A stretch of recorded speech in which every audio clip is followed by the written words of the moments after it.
Hello student, welcome to my YouTube channel mind over science. আমি রঘুনাথ। আজ তোমাদেরকে দেখাবো কিভাবে যে কোনো মৌলের যোজ্যতা নির্ণয় করতে হয়। তো ভিডিওটি মনোযোগ দিয়ে দেখো।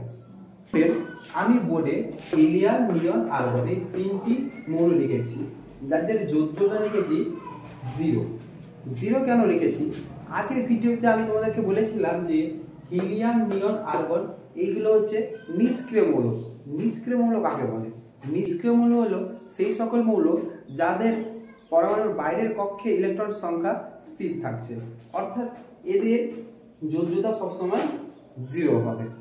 বাদ বাকি মৌলগুলোর ক্ষেত্রে আলাদা হবে। তো স্টুডেন্ট, প্রথমে যে মৌলটি আমরা বোর্ডে লিখতে চলেছি সেটি হচ্ছে অ্যালুমিনিয়াম। এর পারমাণবিক সংখ্যা কত? 13।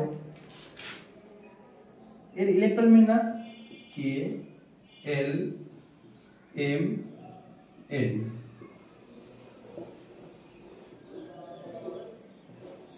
প্রথম কক্ষে থাকছে 2টো, তারপরে 8টা, 8 আর 2 10, পরে থাকছে 3। অতএব অ্যালুমিনিয়ামের ইলেকট্রন বিন্যাস হচ্ছে 2 8 3। শেষ কক্ষপথে যেটা থাকবে সেটাই তার যোজ্যতা কোন মৌলের।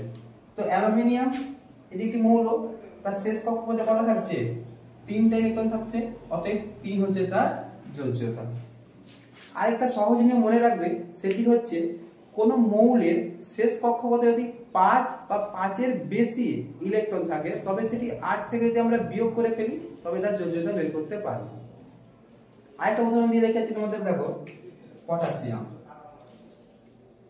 এর পারমাণবিক সংখ্যা 19, অর্থাৎ এর ইলেকট্রন বিন্যাস কি হবে? 2 8 8 1।